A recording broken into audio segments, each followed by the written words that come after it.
This type of plastic is cheap, flexible and fire retardant, and they use 500,000 tons of it to make $5 million a year.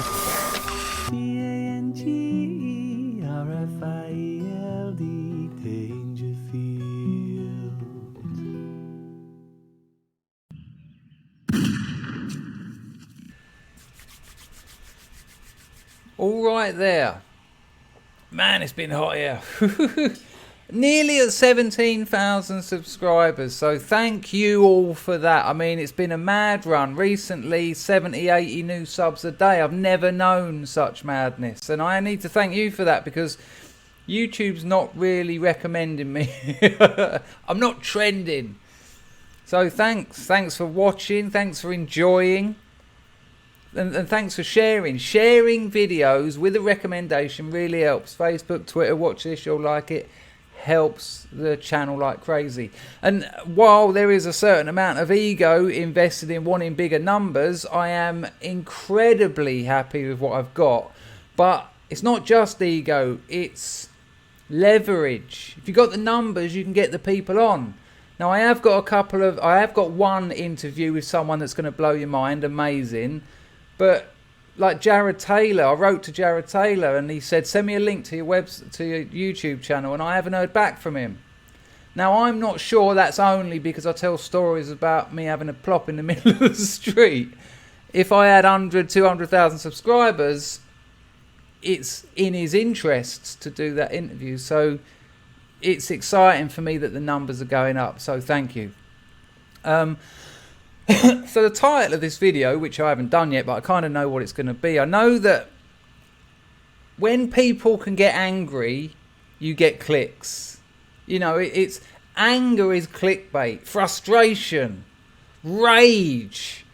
You know, people like that and they like to identify with it. And I understand that because if you're angry about something and it's not on the mainstream media, no one's talking about, I don't know, demographic replacement. It's not, The Guardian, seem to have missed out on this incredibly huge historic and geographic occurrence again. So when you find someone talking about those things and giving you a voice and giving you some identification, I get that. But I don't always have those videos. I'm not always angry, thankfully. It's not healthy. It's not healthy to be sucking on a black gobstopper. You know, an endless black pill. And to ask you to get angry about culture is really pushing it. But this is kind of in relation to my last video when I was talking about the creative process and sophisticated thinking and sophisticated artistic thinking, both in terms of being a producer in the general sense and a consumer in the general sense. Because I want to posit to you an idea of culture. We're born, after a while we die. That's a fact. And in between those two events, there's culture. And I want you to try and see culture in that respect. Because as we're born, we've genetically programmed to breathe. So we've got that sorted. Not the nicest breathing. Sometimes when I'm asleep, I like to snore in the EastEnders theme tune. So I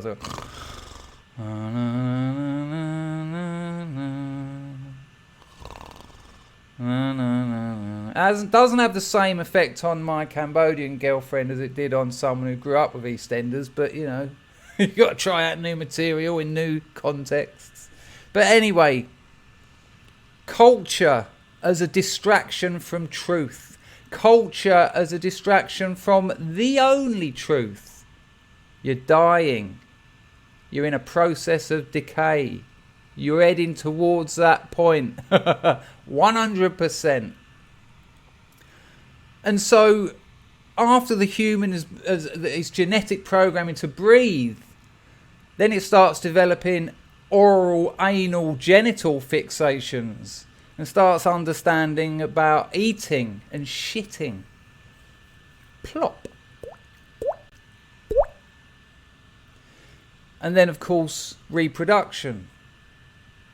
Now, that's it. And then at some point along the journey of that born creature is an understanding of time and an understanding of death and an understanding of mortality.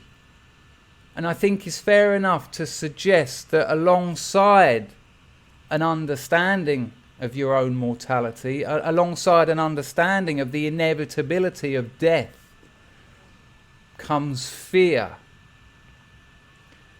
And regardless, I don't think we can accept death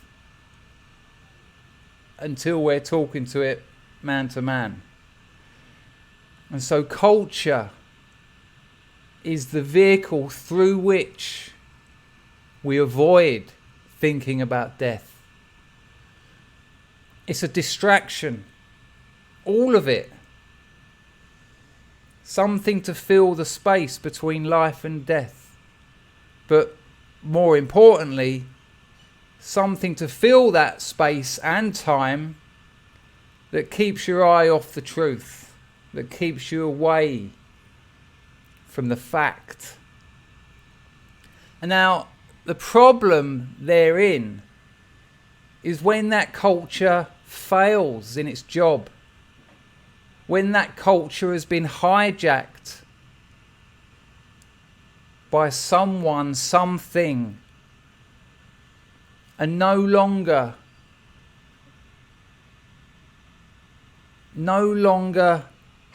fully functions successfully. I've talked many times about pre-digested culture, baby food, culture that's already been eaten for you. You don't have to do it. You don't need teeth. You could eat it with gums. You could just pour it down, passively sit there until it comes out the hole in your bum. Pre-digested baby food, unsophisticated, non-functioning culture. Pop culture. There's a great essay in a book by Marxist Frederick Jameson. The book's called The Cultural Logic of Late Capitalism. And there's an essay in that book, and it looks at the difference between two pictures. One of them is Van Gogh, peasant shoes. And it's a pair of peasant shoes on a chair in that sort of Van Gogh post-impressionist style. Gorgeous painting, so incredibly rich and honest. And Frederick Jameson looks at that alongside Andy Warhol's picture, Diamond Dust Shoes, which I think is a lithograph or a screen print or something. It's not a painting, but some kind of some kind of mechanically reproduced image of glitzy heels and things. And the huge difference that is required of a culture to produce those two distinct cultural artifacts with only about, 70, 80 years between them. And what's required of a culture to not only produce that work of art, but what's required of a culture to consume that. How did we go from this absolutely historically true painting of peasant shoes on a chair to a print? Again, I apologise for not knowing exactly the medium used in Andy Warhol's picture. But that, and they're both considered masterpieces. They're both artistic icons of the West. And in the space of, I'm guessing, about 60, 70 years, the dramatic changes in a culture that makes that producible and consumable is jaw-dropping. to quote another lefty, to talk about another lefty, Foucault, much maligned. These people didn't only talk nonsense. Very clever people. And to throw the baby out with the bathwater was ridiculous.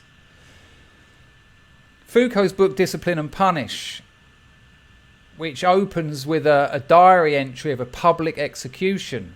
I've spoken about this before. A public execution of someone who I think either stole some apples and that's treason because they belong to the prince. Something less than great, if I remember correctly. It's been a long time. But his execution is on the gallows in the city centre, surrounded by the townsfolk, the town centre, I suppose. Surrounded by everyone. It's a spectacle. It's something to go and see. Take your family. It's something to witness. It's something to consume as spectacle.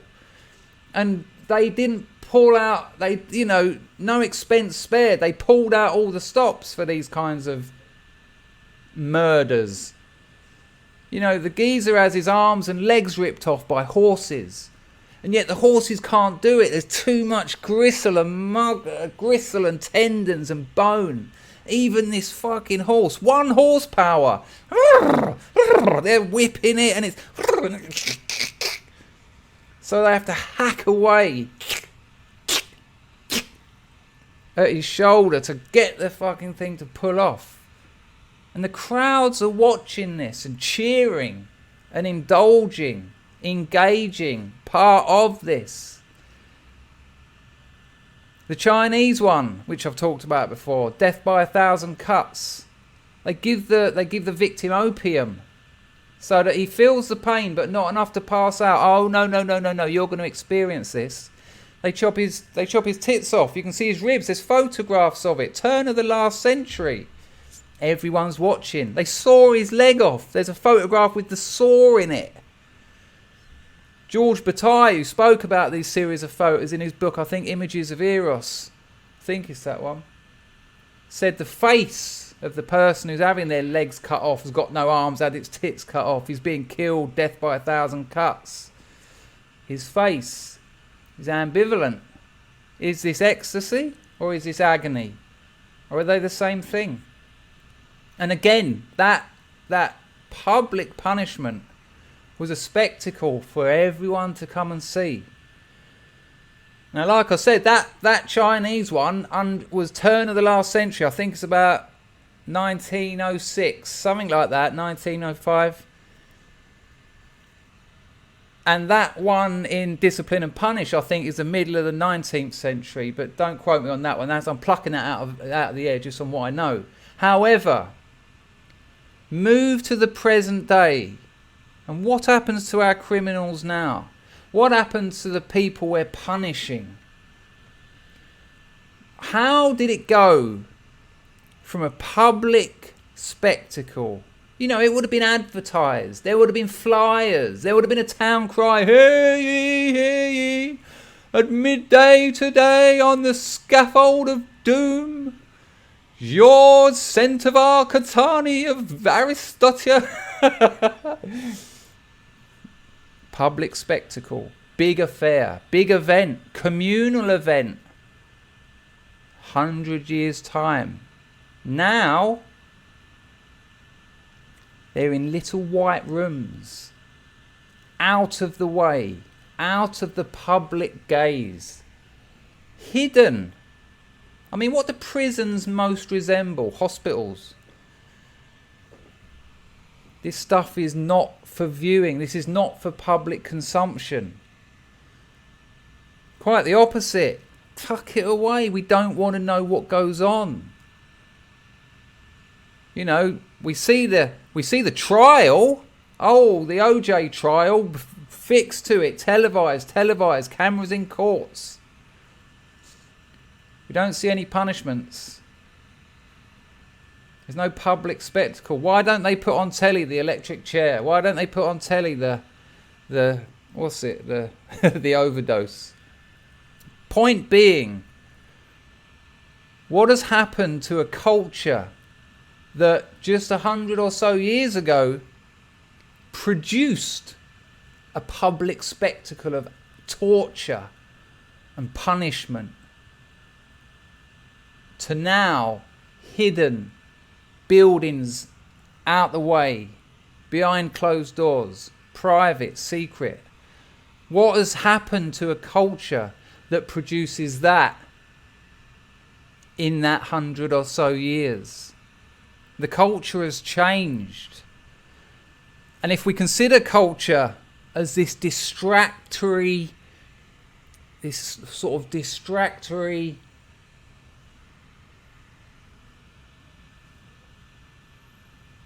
arena which we inhabit between life and death, when that changes, when that's hijacked, when that alters so dramatically, you have to ask yourself, is it still functioning? Is it still functioning in a healthy way?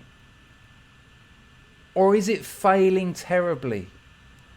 And are the errors of our time examples of a failing culture? Take being a man. There are no adequate rituals for the transition between boy and man. We haven't got any. And that's an absolute tragedy that our culture has not provided a series, one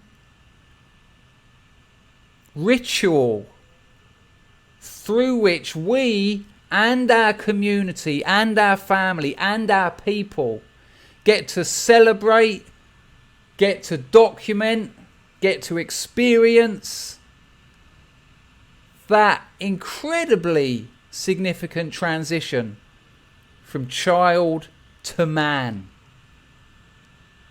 And I'm saying that a culture that doesn't provide those adequate rituals, that's just one example, is a culture that's been hijacked. A culture that lacks sophistication. A culture that lacks an actual social and historical function. And has become, in many ways, just an aesthetic, just images, just pulp culture that you can passively consume, that will go through your body, go through your life, go through your day, go through your senses, with at best no effect, no function. Women, when girls become women, they start bleeding. They bleed. Trauma. Where's the adequate rituals to recognise this?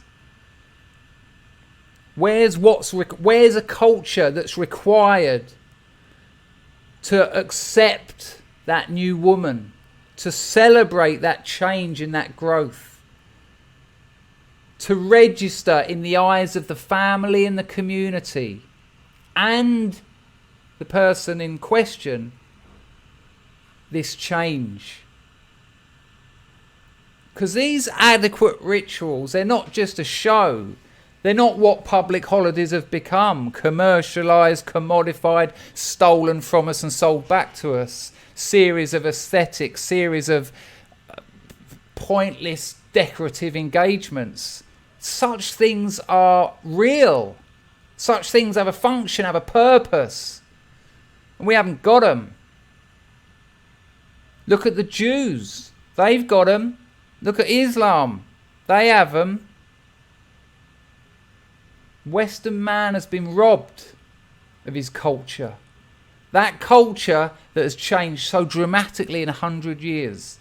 That culture in the age of mechanical reproduction, where you can have 1 million copies and no original. That culture in the age of digital production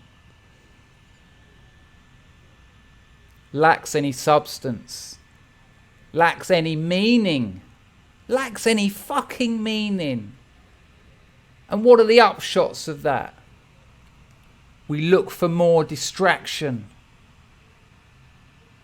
A culture that functions successfully presents the truth and the world to you.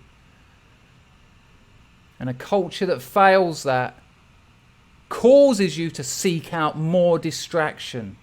Porn, sex, alcohol, drugs, violence, anything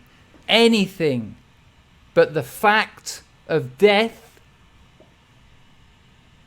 or swimming in the knowledge that your culture is failing, that you have no adequate rituals, that the community has been completely diluted, void of any actual significant markers that assist us in our growth as individuals, as communities. You know, addiction, which I talked about many times, addiction is medicating. And medicating in the form of addiction is just more distraction. Can't handle this, can't handle reality. Medicate.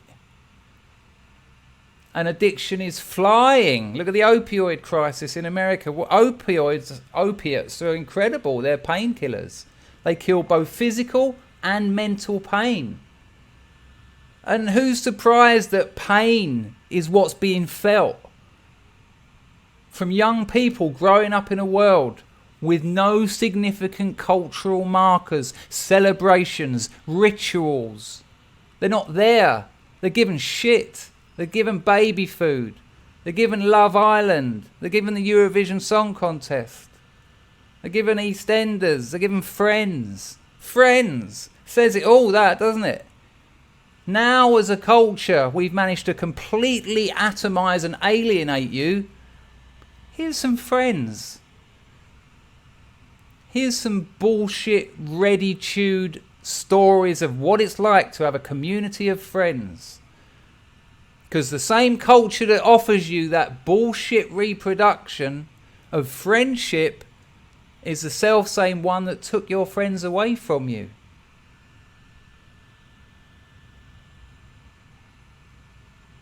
People seek medication.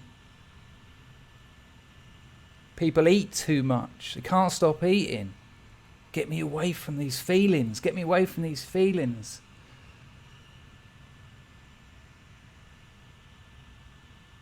The errors, the failings, the errors of a culture, the crime rate, the addiction rate, the suicide rate. I mean, men are killing themselves like, fuck me, man. I had a look at some stats. It was something like from 2008 till the present day. Don't quote me on this, but I'm saying this not to prove a point, but just to give you an example of something I saw. It's something like there's 3 times as many vets have killed themselves than have died at war. They come back from war, there's nothing for them. There's no adequate rituals. There's no acceptance. There's no understanding. There's no celebration. There's no way for them to understand their position in the world. They're still soldiers. They're still meat.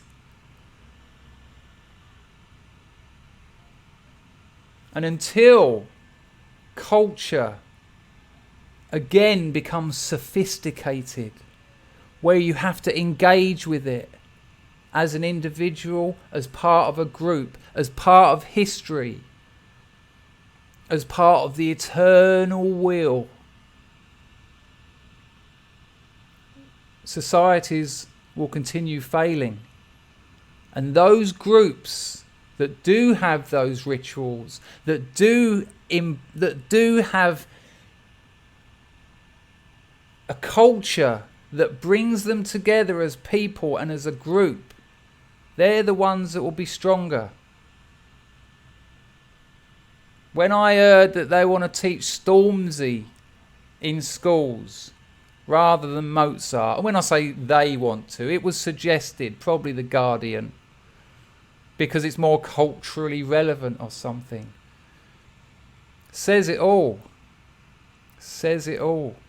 Rather than the sophisticated, historically relevant music creation of something as absolutely incredible as Mozart's body of work. They want to give us a little pot of baby food.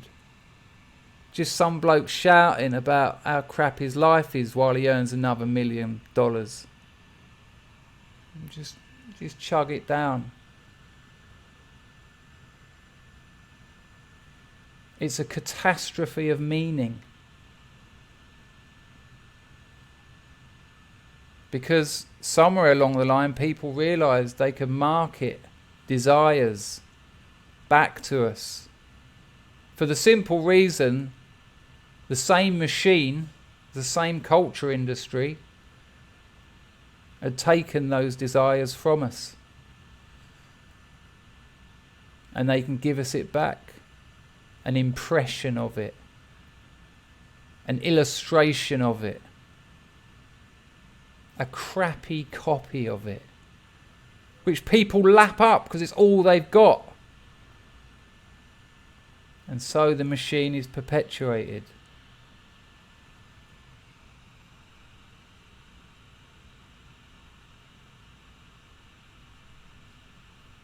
Thanks for watching.